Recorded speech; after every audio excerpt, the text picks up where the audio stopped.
What's up guys, this is VinylicPuma, back with another Borderlands History Countdown, and today I want to go over our final weapon type and discuss 10 of what I think are among some of the best rocket launchers in Borderlands history.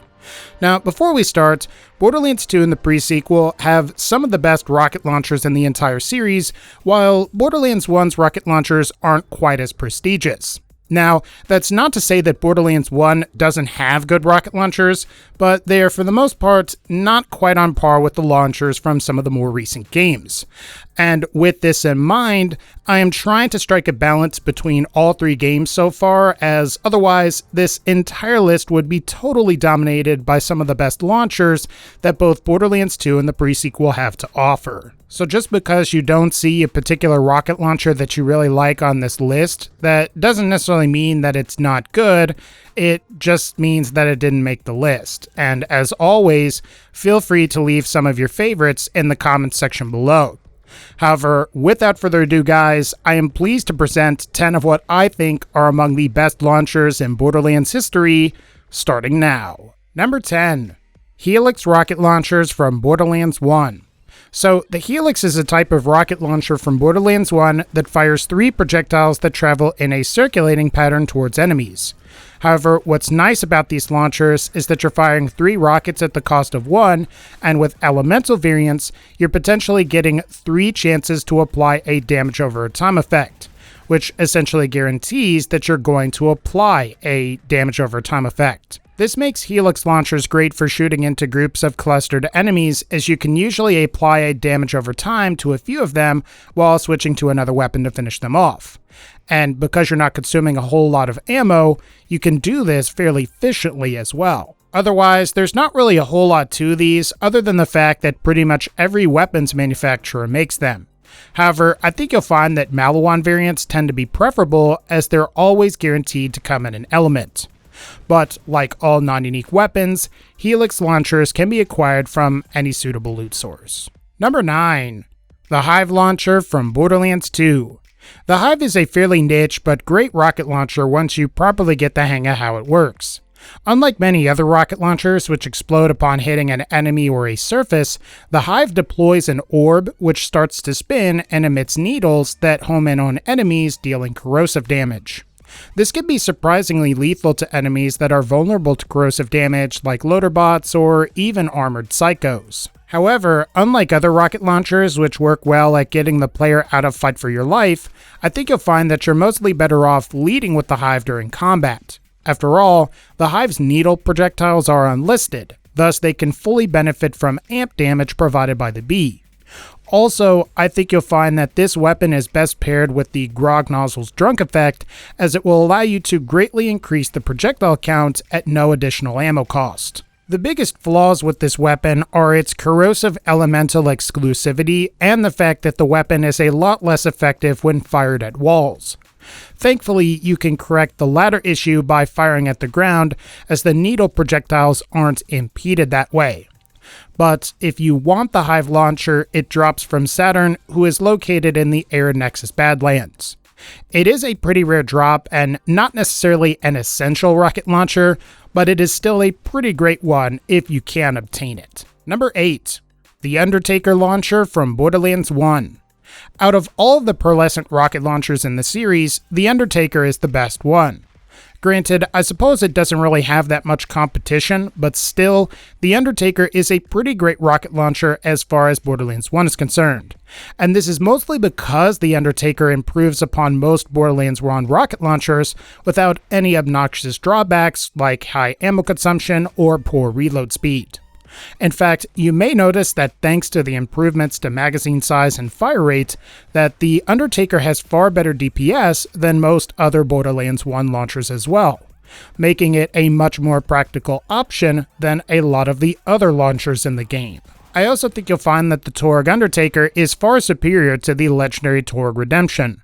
While the Redemption may actually deal more damage per shot, the Redemption is ultimately ruined by its very high ammo consumption, which causes the player to blow through their entire stock of ammo, in addition to going through the pain of constantly having to reload. So if you're looking for an awesome launcher in Borderlands 1, and you want something that has good ammo consumption, high damage, and pretty good fire rate, the Undertaker is a great choice.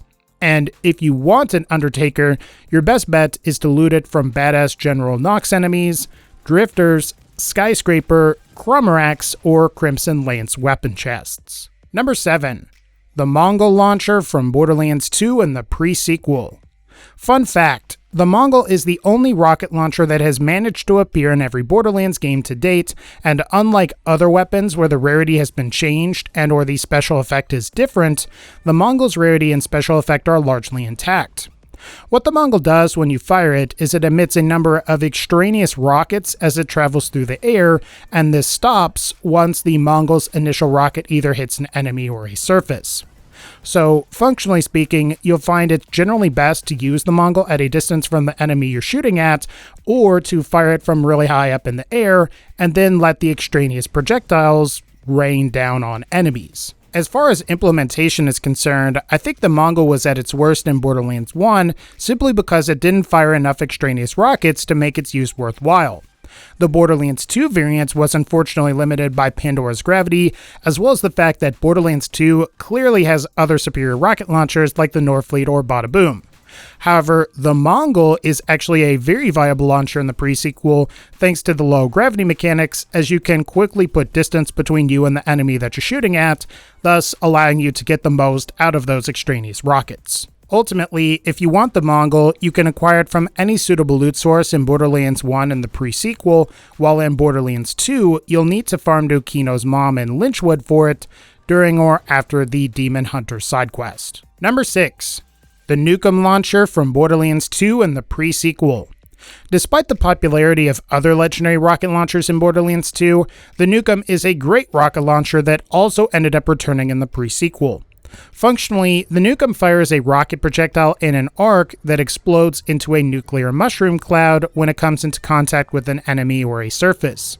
This blast is actually quite powerful and deals a ton of explosive damage, making it a perfect launcher to use in the pre-sequel, where explosive damage is usually a death sentence to most frozen enemies. With all of this said though, the Nukem isn't perfect.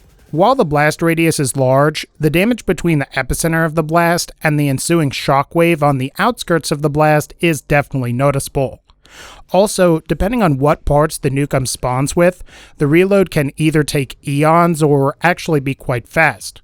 So unlike some other launchers, you may find that Nukem variants can vary wildly in terms of quality. Overall, the Nukem is a great rocket launcher, and if you want one, you can get it to drop from Flame Knuckle at the very beginning of Borderlands the pre-sequel, or you can farm it from the Black Queen in the dust, or simply purchase it from a Torg vending machine in Borderlands 2. Number 5. The Nidhogg launcher from Borderlands 1. While I must admit that I'm not especially good with it, the Nidhogg is definitely one of, if not the best rocket launchers from Borderlands 1. This is mostly because of its unique airburst effect, where the initial rocket splits into 6 after a long distance. And as you can imagine, this is very powerful, and if you are able to properly judge the distance at which the initial projectile splits, you're going to have yourself a very powerful launcher. The problem is judging that distance. Maybe it's just me, but the distance at which the projectile split is very far away from the player.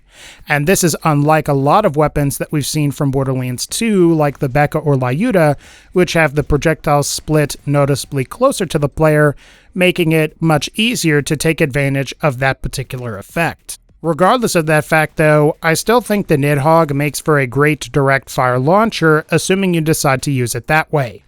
After all, the Nidhogg's unique barrel piece provides a 100% boost to damage, while also significantly improving reload speed. Add in the fact that you're getting good ammo consumption, and I think you'll find that the Nidhogg is a pretty great launcher, even if you can't really take advantage of its powerful airburst effect quite as much. If you'd like this launcher, like all other Borderlands 1 legendaries, it can be acquired from any suitable loot source. Number 4. The Topneaa launcher from Borderlands 2. So there are 4 different E-Tech launchers, and out of all of the 4, I think the Vladov Topneaa is by far the best. This mostly comes down to the Topneaa's fairly high fire rate and reduced ammo consumption.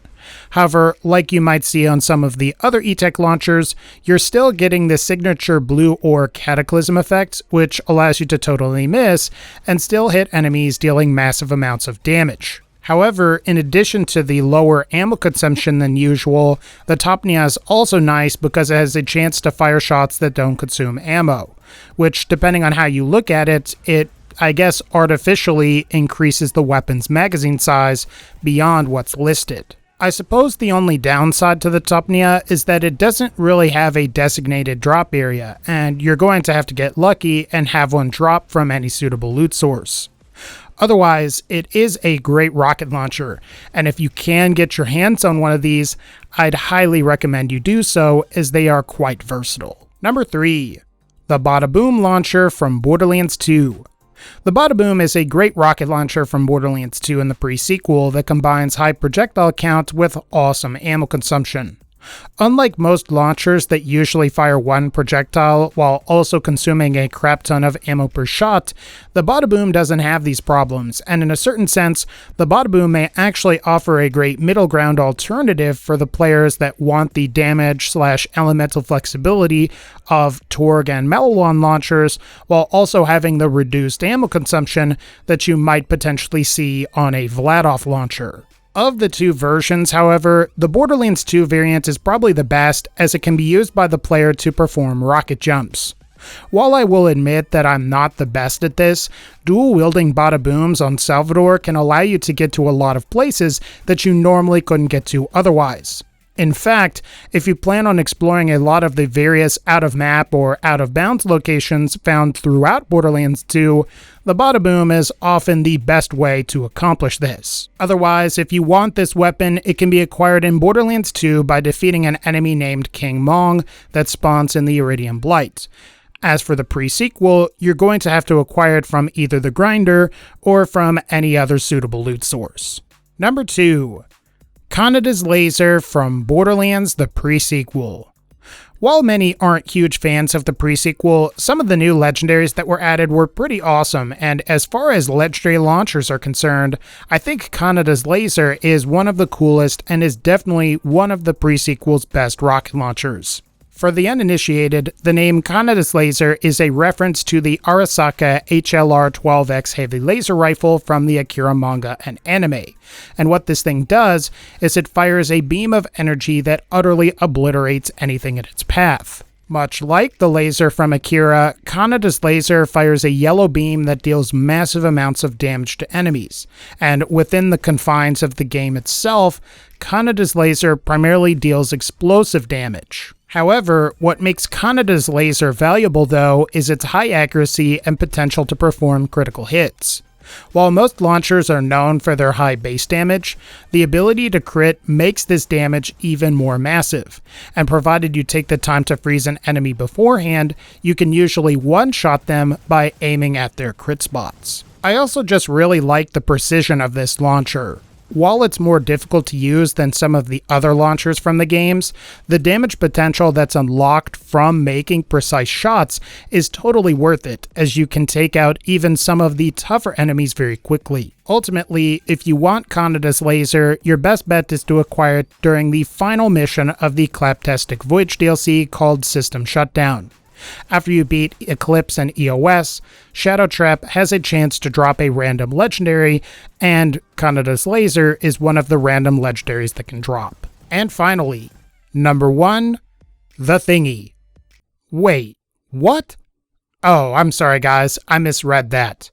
Number 1, the Norfleet launcher from Borderlands 2. Now, I think everyone knows why this is number 1. After all, it's probably the most hilariously overpowered rocket launcher in the entire series, thanks in large part to its high base damage, ×3 projectile multiplier, and huge blast radius. In fact, I think it's fair to say that the Norfleet shares a lot in common with the original Doom's BFG 9000, which was also an extremely powerful weapon that was capable of clearing entire rooms full of enemies. Within the community, there seem to be people that either really love or hate the Norfleet. There are those that think it's massively fun to use and is a suitable endgame reward for killing either Vermivorous or Hyperius, while others seem to think that the weapon is too overpowered when used with the Sham Shield. I can understand both sides of the argument, however, I generally tend to fall into the former camp simply because if there was no reward like the Norfleet for killing either Vermivorous or Hyperius, no one would even bother with fighting either of those bosses. Ultimately though, I think we can all agree that the Norfleet is a phenomenal rocket launcher, and if you do want one, your best bet is to defeat either Vermivorous or Hyperius for it.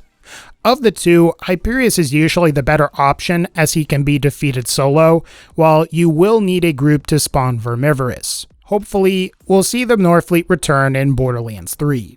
But, alright guys, I think that's going to wrap up this particular video. If you liked this video, feel free to leave a like, click the bell so you can be notified when I upload more videos, and as always, thank you all so much for supporting the channel, take care, and I'll see you all in the next one.